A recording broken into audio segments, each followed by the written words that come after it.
This is Chris McDaniels. Like, subscribe to TW Wrestling on YouTube, subscribe to my other channel, Word of Chris, and subscribe to this channel, Chris McDaniels.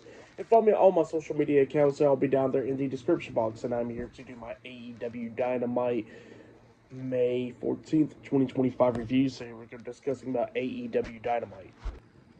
So we kick off with the first match of the night. It was a tag team match. It was Hangman Adam Page and Will Ospreay versus Konosuke Takeshita and Josh Alexander, with Don Callis on commentary for this match, the Don Callis family. So yeah, we'll get to this tag team match. And this match, it was a pretty damn good one. It was to see if Will Ospreay and Adam Page would coexist in this match, and they was arguing a couple of times, but then they started coming back a little bit at the ending. But then we see Adam Page tagging himself in, and then Will Ospreay goes over there, knocking Konosuke off the ring apron. And then Adam Page was trying to hit the buckshot lariat onto Josh Alexander, but Josh ducks it, and then he almost accidentally hit Will, but Will ducks it as well because, Will was still in the ring.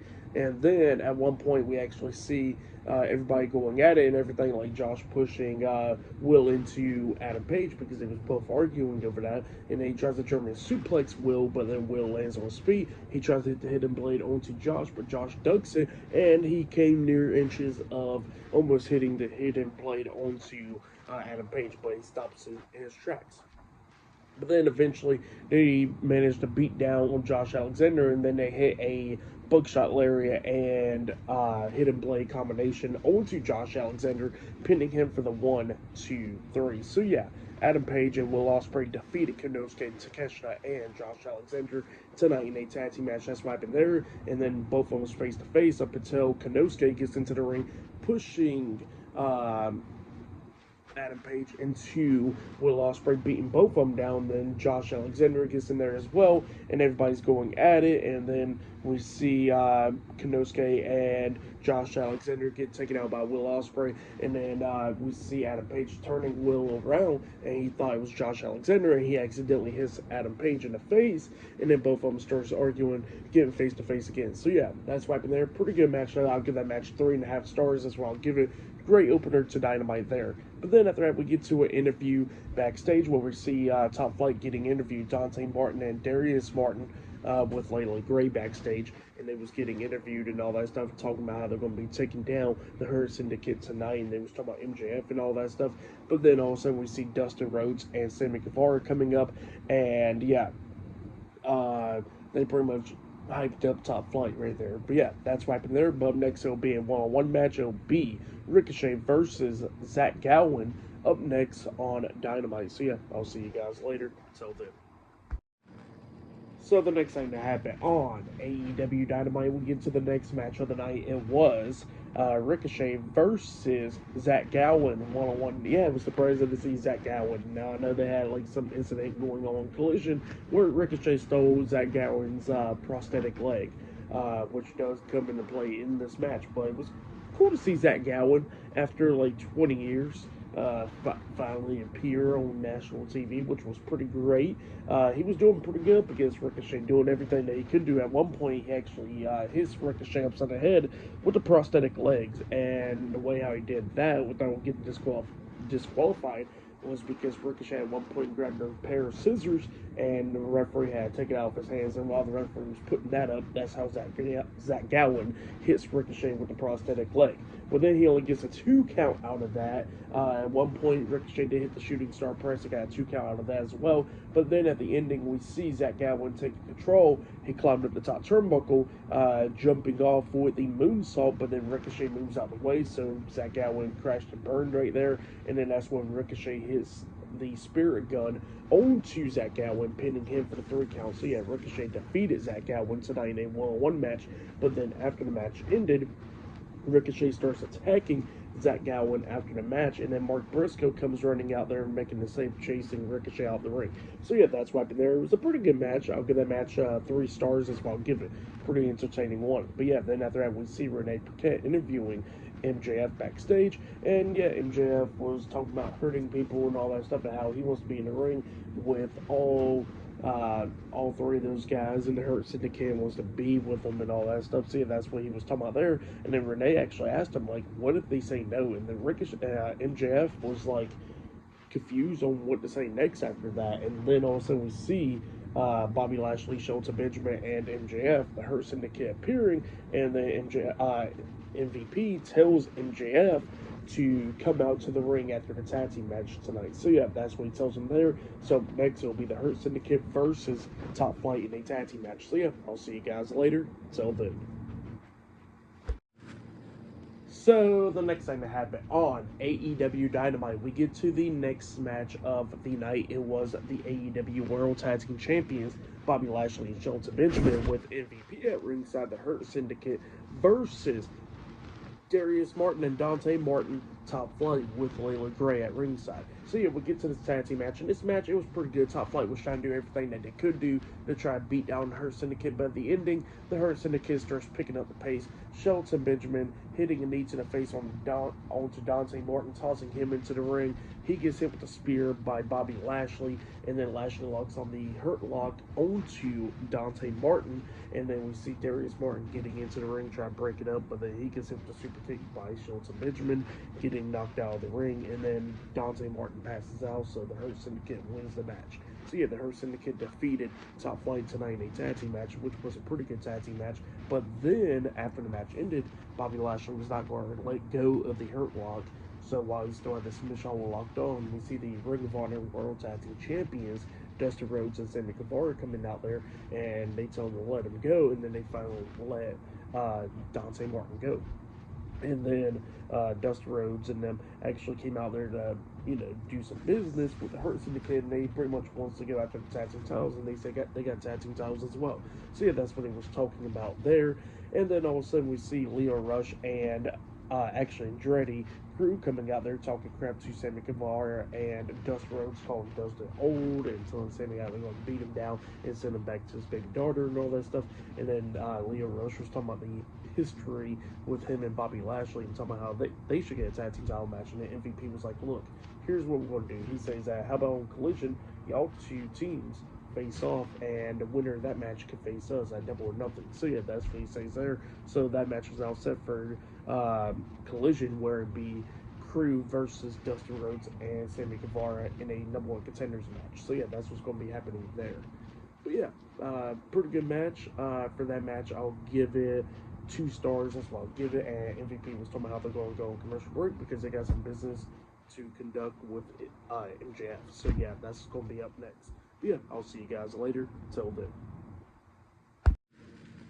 So the next thing that happened on AEW Dynamite, we get to the Hurt Syndicate in the middle of the ring. So yeah, they are still out there waiting on MJF, so they call MJF out there. Well, MJF's theme song starts playing, but he doesn't come out there, so MVP tells Shelton Benjamin to go backstage and look for MJF. Shelton Benjamin gets out of the ring, and he goes backstage, and he's looking around for MJF, and he asks Tony Khan, where's MJF at? And then MJF was just hiding behind him. So yeah, that was pretty funny. He says, okay, I'll come out there. So he looks terrified that he was going to get beat up, So MJF makes it to the ring, and then MVP says that, they're going to see if he joins the Hurt Syndicate or not. So MVP throws thumbs up for MJF, and then Shelton Benjamin throws up the thumbs up for MJF as well. Well, then Bobby Lashley goes over there and grabs MJF, bringing him from the corner into the middle of the ring, and he's messing around with him, seeing if he's going to do the thumbs up or thumbs down. And we see Shelton Benjamin behind MJF, like he's about to kick his head off, really. That's what it looked like he was about to do, but then Lashley decides to give MJF the thumbs up, letting him join the Hurt Syndicate, and MJF was all happy. He jumps in Bobby Lashley's arms, hugging him, and then Lashley just tosses him down to the mat, talking about what the hell is wrong with you. So yeah, that's what's going on there, which was pretty funny. And MJF joins the Hurt Syndicate, and then MVP says that next week on Dynamite, they're going to do a contract signing for MJF to officially join the Hurt Syndicate, which is pretty interesting to see. Maybe Cedric Alexander will be making his AEW debut next week. So yeah, pretty interesting stuff right there. But yeah, other than that, MJF joins the Hurt Syndicate. But yeah, I'll see you guys later. Until the next thing that happens on AEW Dynamite, I'll see you guys later. Till then. So, the next thing that happened on AEW Dynamite, we get to the next match of the night. It was the AEW Women's World Champion, Timeless Toni Storm, with Luther at ringside versus Sky Blue versus Mina Shirakawa versus Azumi in a Fatal 4 match. So yeah, this we get to this Fatal 4 match. This match, it was pretty good. Sky Blue and Azumi gets taken out, but then at the ending we actually see Mina rolling up Toni Storm for the 1, 2, 3, picking up the win. So yeah, Mina Shirakawa defeated Timeless Toni Storm, Azumi, and Sky Blue in the Fatal 4 Women's Eliminator match. That's right there. Pretty good match. So at Double or Nothing, it is now going to be Toni Storm defending the AEW Women's World Championship up against Mina Shirakawa. So yeah, they got face to face, as you pointed at big screen. But yeah, that's what happened there. For that match, I'll give it 3 stars as well. I'll give it, but then after the match ended, we see Azumi walking up the ramp, but then she gets attacked by Mercedes Moné, and Mercedes locks on the statement maker onto Azumi, but then all of a sudden Jamie Hayter comes out there, breaking up the submission, stomping on Mercedes, and then she locks on the statement maker as well on Mercedes. So yeah, that's wiping there. Pretty good stuff right there. But yeah, then after that, they showed a tribute to Sabu, which he sadly passed away. I think it was over the weekend. But yeah, Sabu passed away, and they showed a tribute to him. Taz was talking about him, and yeah, that was pretty cool. Cool moment right there. But yeah, that's wiping there. But yeah, still coming later on tonight, we're going to be seeing Jon Moxley defending the AEW World Heavyweight Championship up against Samoa Joe in a steel cage match in the main event of AEW Dynamite. So yeah, I'll see you guys later. Till then.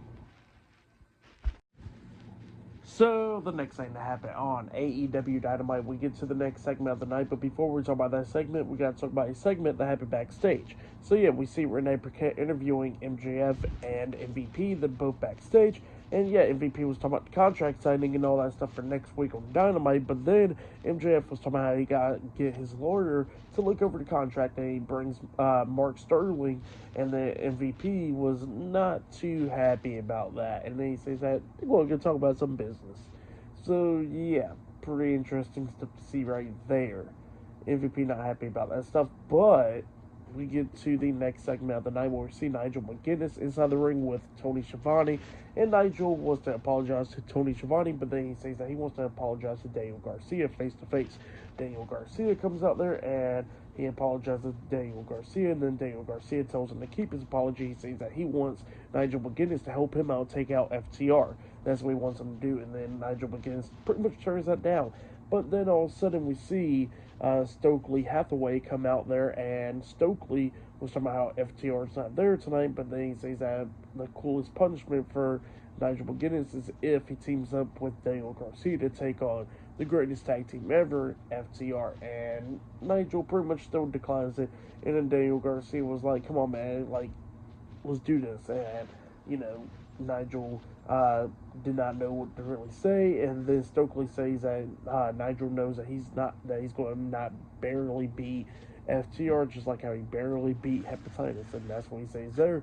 And Nigel's not happy about that. He starts walking towards Stokely, but then he gets attacked from behind by FTR, and then we see Daniel Garcia gets hit with the Shatter Machine by FTR, and the FTR was trying to hit the power driver onto Nigel up until Matt Menard come running in there with a crowbar, chasing FTR out the ring. So yeah, that's wiping there. Pretty good segment there. But yeah, up next will be the main event. It'll be Jon Moxley defending the AEW World Heavyweight Championship up against Samoa Joe in a steel cage in the main event of AEW Dynamite. So yeah, I'll see you guys later. Till then. So, the next thing that happened on AEW Dynamite, we get to the main event. It was the AEW World Heavyweight Champion Jon Moxley versus Samoa Joe one-on-one in a steel cage match for the AEW World Heavyweight Championship. So yeah, we get to this match. In this match, it was a pretty good one. Both of these guys beating the hell out of each other. Jon Moxley gets bloodied up in this match. Joe kicking out everything. We see Moxley fighting out with the cookie clutch and everything. So it was just going back and forth. But then we see Marina Shafir try to interfere, and then we see Willow Nightingale coming out there as well, but she gets taken out.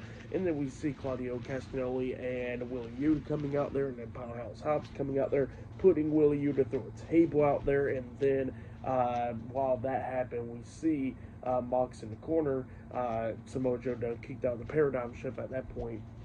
And then we see somebody wearing a hood giving a briefcase to Jon Moxley. Jon Moxley grabs the briefcase, hitting Samoa Joe upside the head, pinning him for the 1, 2, 3. So yeah, Jon Moxley defeated Samoa Joe tonight in the steel cage match in the main event of AEW Dynamite to retain the AEW World Heavyweight Championship.